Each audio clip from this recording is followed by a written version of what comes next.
All right.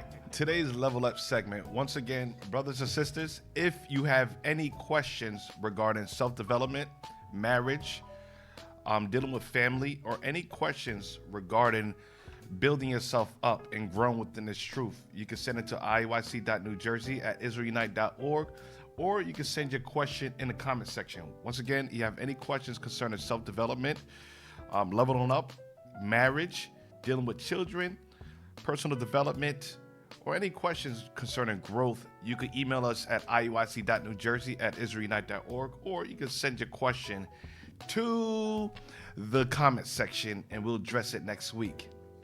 Now, we got a question this week, right? Sure. We had a question this week that we're going to deal with. What do we have? When is the right time for a single brother to prove a sister? That's a good question. It is. That's a real good question. When is the right time for a single brother to prove a sister? Who wants to take a chop at that? Who wants to get it? You want to take a shot? Yeah, sir. Shah, give me, I think it's 1 Corinthians chapter 3.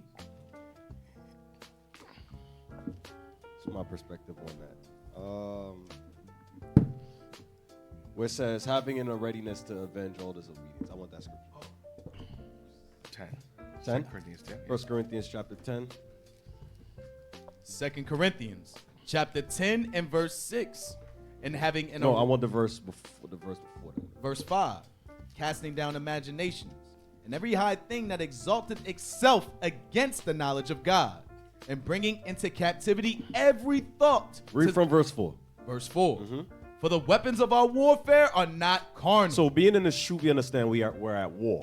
What kind of war are we at? Spiritual war.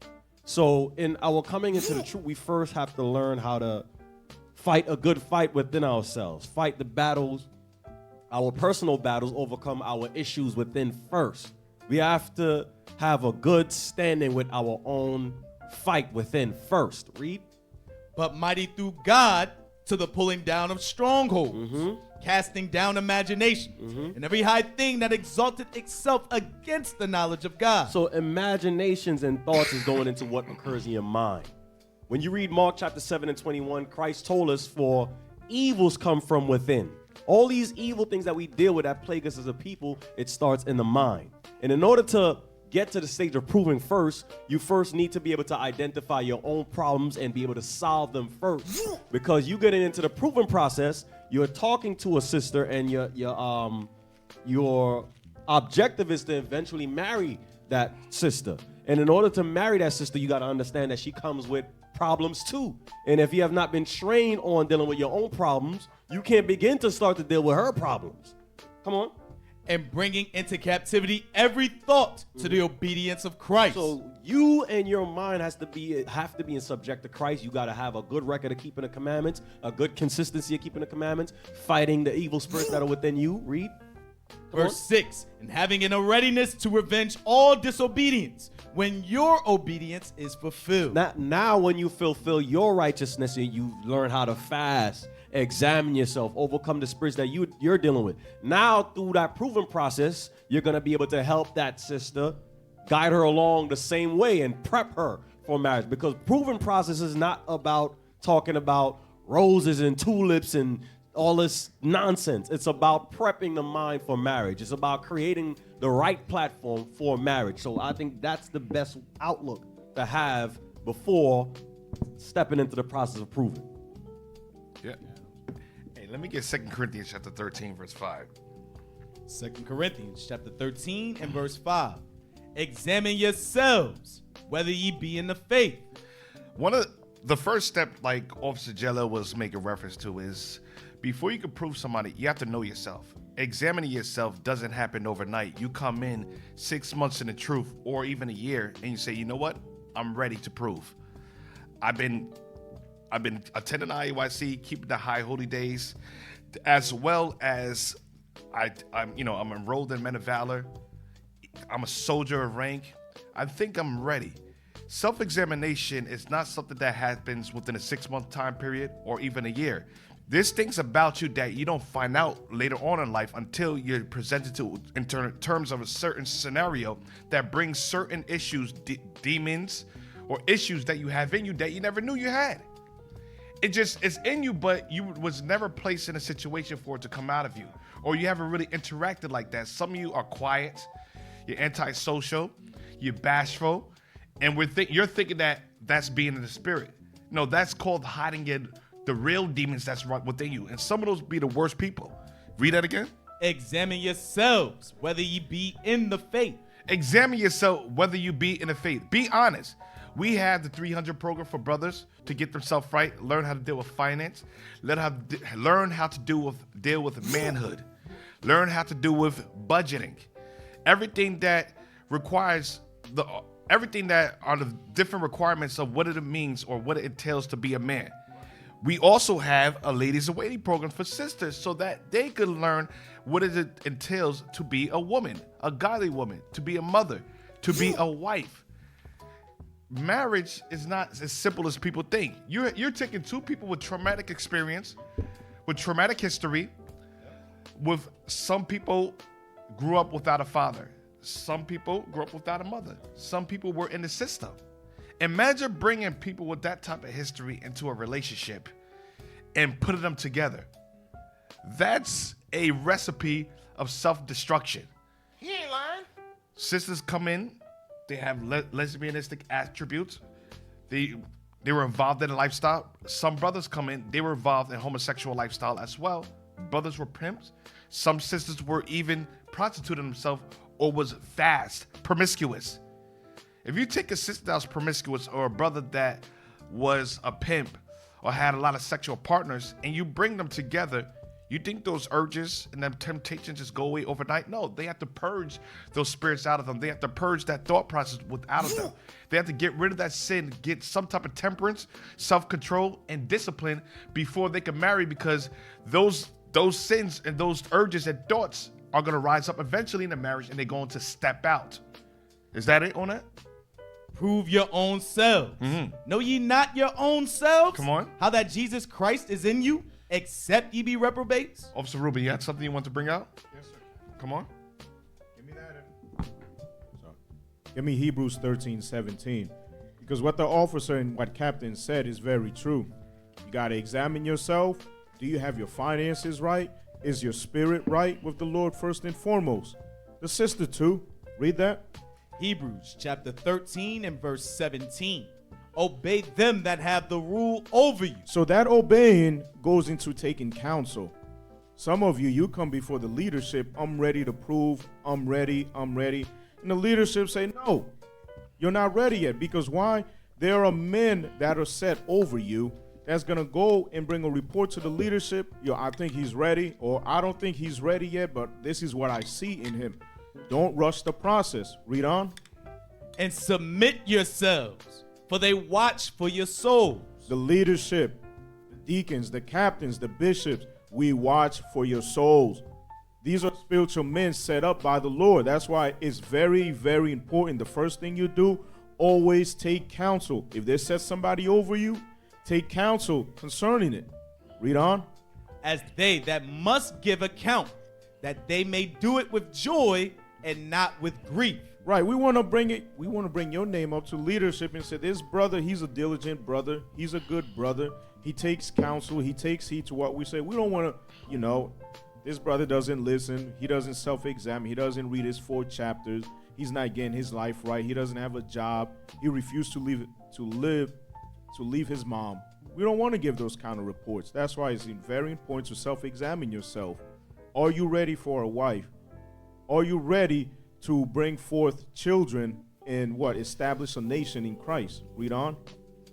Is that it? They may do it with joy and not with grief, for that is unprofitable for you. Right, so we don't desire that. The Lord said marriage is honorable, but whoremongers he will judge. Always take counsel. That's first and foremost step.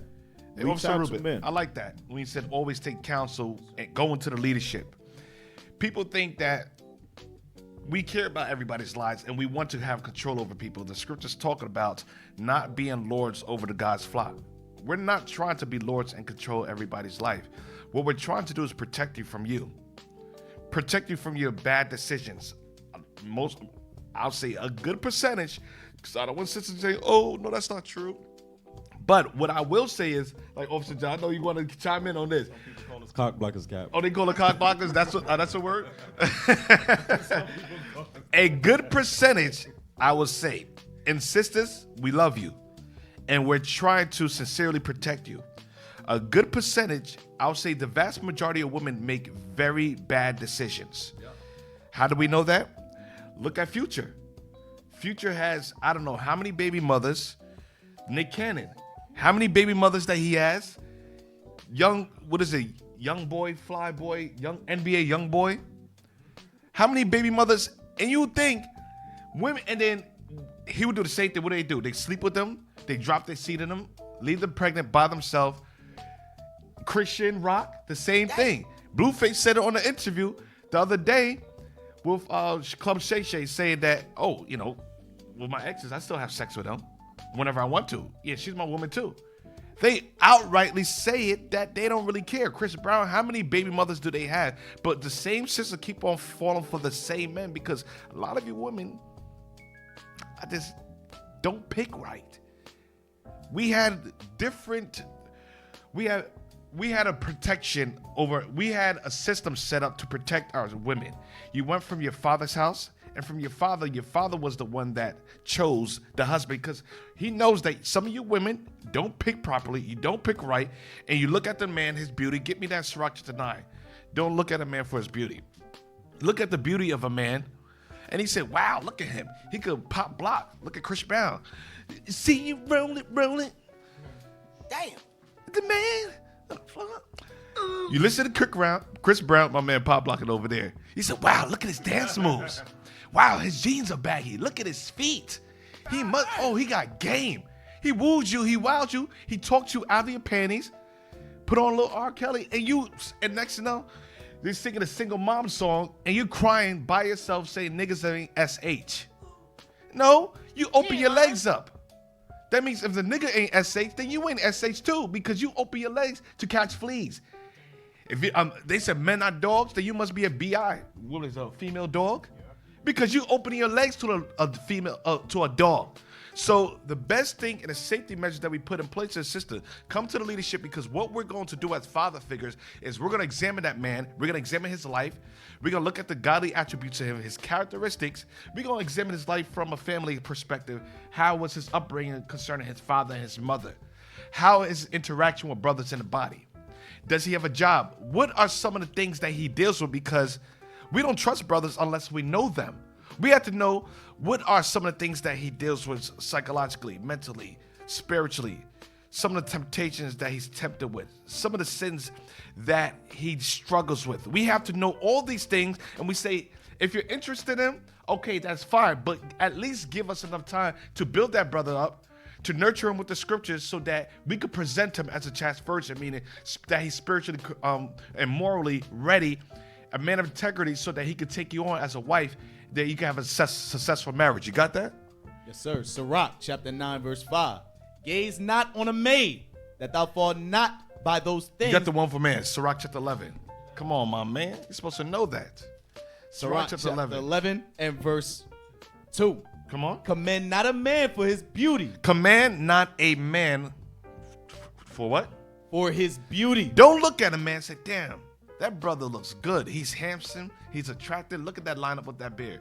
Look at it, man. I ain't talking about me now. No, so I ain't talking about me. But look, my wife at home like, She said, I see you. But you like, man, that man's handsome. Look at his shoulders, his pectoralis, the way he stands. Look at his walk. His status is hood. He looking good. Damn. Look at how he talks. The brother's smooth. He got something about him. His aura is on 100. So you're like, God damn, I need me a piece of him. What did the Bible say? Commend not a man. He got man. swag. The Bible says don't command a man. Don't look at his swag, the way he talks, the inflection in his voice, the way he max it. The Bible says don't command a man. Come on. Commend not a man for his beauty. Don't command a man because he look good. He pop and lock and drop. Come on. Neither abhor a man for his outward appearance. Man, you look at him like, I don't want that nigga over there. That nigga look like a buck-tooth beaver over there. Come on, you gonna say something? That's not my type. That's not my type. The ones that's not your type has a good job, has his own place, spiritually, morally, right, ready, and has a man of integrity. That's not your type. But he just looked like Kimbo Slice. He look like Kimbo Slice. Damn. But Cap, He a good brother. why didn't they come into the truth with their types? They're still chasing him. Oh, that's a good one. Yeah, you're right. 30 men later, and he's still not your type. You tried every flavor in Baskin Robbins, and you have yet to find your flavor. Sis, you have no type. Sound like a documentary. Yeah. 30 men later. 30 men later, and he's still not your type. Sister, which one was your type? Number 1 or number 30? Some of you is number 1 or number 50. Which one was your type? Damn. Was it this? Was it your size? Are you looking for the perfect size? Are you looking for the perfect shoes? Are you looking for the perfect swag or perfect speech? What are you looking for? You don't know what you're looking for. It was never designed for you to know what. You don't have a type. Your type is whatever the Lord gives you. Cap, some of the flavor is Neapolitan. They want all the flavors combined together. Damn. That's their type. Damn. You ready to go to the next one? Let's get to the next one. Yeah, let's get to the next one. Brother's about to go off.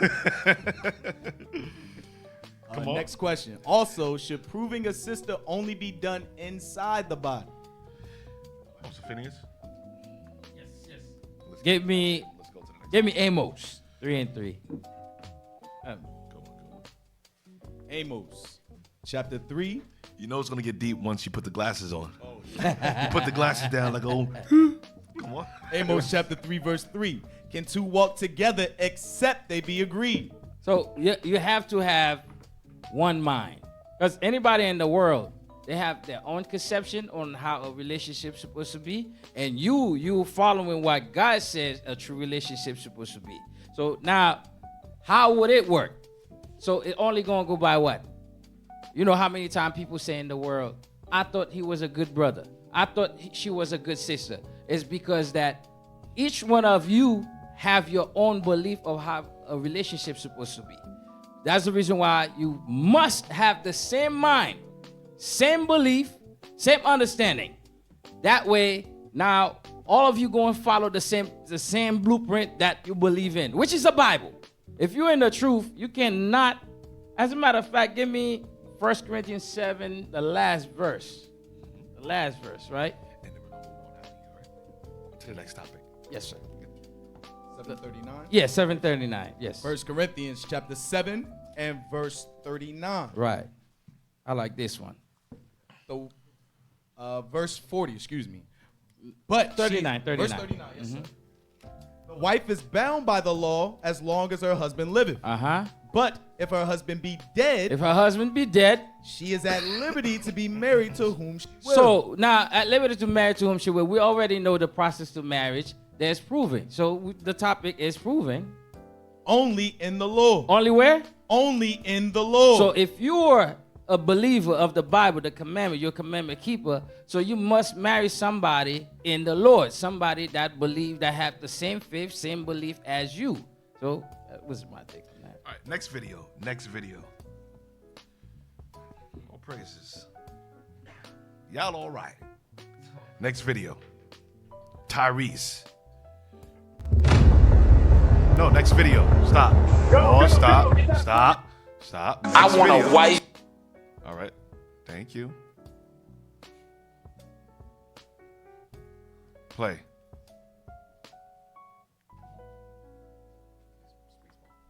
A wife that will know exactly what to say and what she's saying when I'm broken and I'm confused and I'm fucked up and I'm on the brink of destruction and I woke up to we're about to lose it all. Hey, go ahead. Pause it. You don't even know what to say. Yep. You got two things playing. Can you start it again?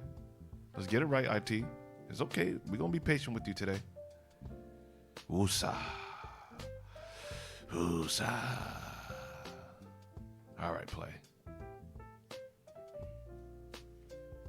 I want a wife that will know exactly what to say when I'm broken and I'm confused and I'm fucked up and I'm on the brink of destruction and I woke up to we're about to lose it all. And yet the covering of my wife and what she's saying and what she's praying over me gives me a level of reassurance that we're going to be okay when the whole world is crumbling in on me. Some of these want to get married You don't even know what to say when I'm fucked up. So you just hear. This dress ain't gonna make me feel better. Your cleavage ain't gonna get me through this shit that I'm dealing with right now. I can't wait to get married. Do you even? Hey, that's some heavy stuff right there. That's some heavy. Hey, Tyrese say some off stuff from time to time, biblically, like I said, that things that we just don't agree with. But for what the thing he said right here, he was on point with that. Shah, you want to? Hey, real quick, can I get Sirach chapter 25 and verse 23? Yes, Because that point at the end is the point that hit me the most. He says, some of these women want to get married. Y'all don't even know what marriage is. Yeah. Y'all don't know how to uplift a man. And the Bible talks about these women and what they do to a man. Watch this. Sirach chapter 25 and verse 23 real quick. Sirach chapter 25 and verse 23. A wicked woman abateth the courage. A wicked woman to destroy a man's courage. When a man is down, when a man is on his last limb, and the one thing that he needs is that wife to just be like, you know what, my Lord, I'm here. You know what, we gonna get through it. We gonna get through this. What you need me to do? A righteous man need a righteous woman, a revolutionary woman that's gonna hold him down and have his back. But a wicked woman, what does she do? Abateth the courage. She breaks that man's courage. She break that man's spirit. Like Tyrese was saying, I'm effed up. The only thing she worried about is how she look. The only thing she worried about is what she wants to do. Read on. Maketh an heavy countenance. It makes a heavy countenance. Now that brother walking around with a frown all the time. I think, Cap, you had brought this out maybe last week or the week prior. Brothers sit in a garage. They sit in a car. They sit in the driveway. They just wait. They afraid to go home because they got to deal with the dragon at the house. Mm-hmm. Read on. And a wounded heart. And it wounds the mind. Now that brother don't know where to turn. Now instead of having that comfort in the house, he got to figure it all out on his own. He don't got nobody on his side. The Bible says that your wife is supposed to be a helpmeet. So going back to the point that y'all literally just brought out with brothers asking, yo, can we prove? How do we prove? So on and so forth. That woman got to have the same mindset as you. Because if she don't, this is what you dealing with. You understand? There's more. My fault, officer. There's more. Yes, sir. Yes, sir. A woman that will not comfort her husband in distress. What? Read that part again, my fault, officer. A woman that will not comfort her husband in distress. When that woman don't comfort her husband when he in distress, when he got all these things going on, when the bills is piling up on him, when his job is giving him all these problems, when the world done kicked him down all day. The woman that don't do those things, that don't comfort him, go ahead. Maketh weak hands and feeble knees. And that's an emotional man. That's a destroyed brother. He's useless in a fight now because he don't got nobody there. He don't got that help me that's supposed to be there to help him up. Go ahead, officer. My brother was passionate about that topic. Damn, you could have slowed him down for that one. Hey, get me a tower against death. Come on now, wife. Make sure you comfort that brother at home now. You know what I'm saying? My brother, real passion over there. Give me Sirach chapter 26. Hey, that was good advice right there. Good advice. Sirach chapter 26, tower against death is verse 22. Sirach chapter 26 and verse 22. And harlot shall be accounted as spittle. But listen, Tyree said it. After a while, man, boobs, booty, chest, the figure, all that. A man likes that. Yes, we talked about that last week. Yes, a man desires nothing but a beautiful woman. But after a while, it becomes like, okay, we get it. We're over that part. That could catch your eyes for only a time period. Yes, men want to see that often, but it's not self-sustainable. What's self-sustainable is those hardships, hard times. When Satan is coming down and raining fire on a man, when the whole world is against your man, when the government is against your man, will you stand with him in that day? Will you comfort him? Will you be that tower against death? Your booty, sorry, we got kids in here. Cover your kids' ears. This is Level Up, and this is the dark out, the night shift. It's the night shift, but it's still It's light. a night shift. It's still light outside. This is still in the after light. hours. But we still in the light, though. We still in the light, Yes, but this is sir. after hours. When a brother is going through hardships, when the world is against him, when the government is coming down on us, when they're locking us up for our beliefs, when they're slandering our names, When we go out there to work and we're getting beat up by the world, the rain is coming down, the showers, the thunderstorms, the lightnings, the earthquakes, the hurricanes is beating your man down. When Satan is coming after your man and he's pounding and pounding and pounding and pounding and pounding, he don't want to see them cheeks jiggle. He don't want to see these things. He don't want to see that. He don't care about that. All he wants and desire is a comforting word at that time. That's what a man wants. A woman of discretion. A woman that's going to be there for him. He wants that Proverbs 31 woman that has that discretion, say, my man is down. It's my job to breathe life into that man. To tell you, the king, that I know you and you can face the enemies. There's nobody that stands before you. There's nobody greater than you. There's nobody as wise as you. Now go out there and take over this world and take down this wicked kingdom. That's what we need from you, sisters. We need you to breathe that life in us. We need you to be there right beside us. You think Malcolm X and Martin, all of them, you think they got through those things by themselves? No, their woman would comfort them. Yes, were there problems? Yes, there was, but their woman was there with them. Keep reading. But a married woman is a tower against death. A married woman. A woman with discretion is a tower against death. A person in a tower sits on this tower looking at Satan coming after my man. The wife is an observer. I know my man. I know when he's going through things. I know when Satan's messing with his mind. I know, my Lord, Satan's messing with you. I know that. Let me give you a massage. Let me take care of you. Let's pray together. Let's go over scriptures. Let's go out. Sit down. Let me take care of you. Let me breathe comfort in you so you can get back down, because I know you're stronger than Satan. You're stronger than the wicked one, my Lord. Come on. Is a tower against death. She's a tower against death, because this world is a world full of death, and this world is looking to consume us and knock us down so that the leaders don't get back up. Come on. To her husband. To her husband. Is that it? That's it on that verse. Yes, sir. All right. Anything else you brothers want to bring out on that topic? Yes. Oh, go ahead. Mm-hmm. That same chapter, jump to verse 13. Sir, verse 13. The grace of a wife. The grace of a wife delighteth her husband, and her discretion will fatten his bone. You hear that? Her discretion. When things get rough, she knows when to talk. She knows how to talk. She knows when to say it and what not to say at a certain time. So when men come from work, I'm going to sit back. Don't worry about it. Yeah, speak in the mic. Let them know. So she understands. She doesn't stress him about the bills. She doesn't stress him about a hard time. What she does, she brings life into him. She breathes life. She speaks the words of righteousness. Like when you read Proverbs 31 and 10 down, it gives you how you're supposed to be, sisters.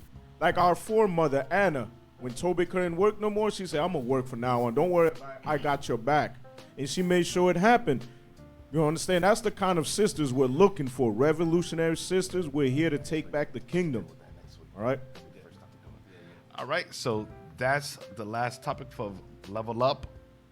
And next week, like it's Lord willing, we'll bring more topics out. Brothers and sisters, if you have any questions that you want us to deal with, you need solutions to, we can answer it. Like I said, we won't reveal who you are. It will remain anonymous, because your question is other people's questions. What you're going through, what you're asking, is what other people are wondering. How do I deal with this? And that's why we put this segment together to deal with some of the issues that's happening within our communities that we don't really discuss. And what we're going to do in this panel, we're going to be real about these things. We're going to tell you from our perspective. And yes, sometimes it can get a little bit rated R.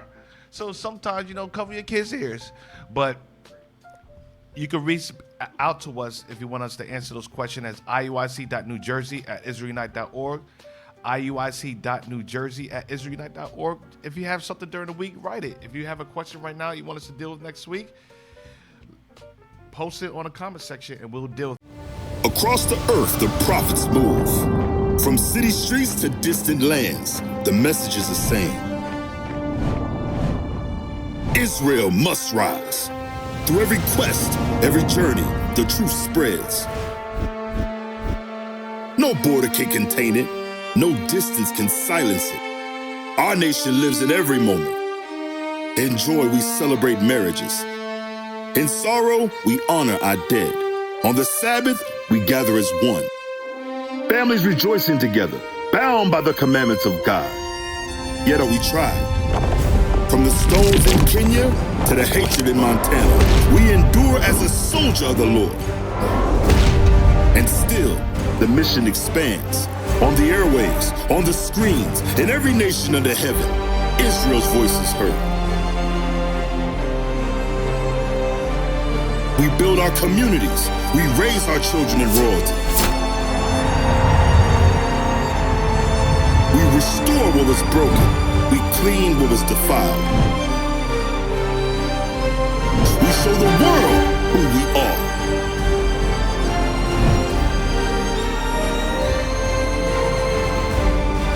This is Israel united in Christ. Nation in motion. Nation endured.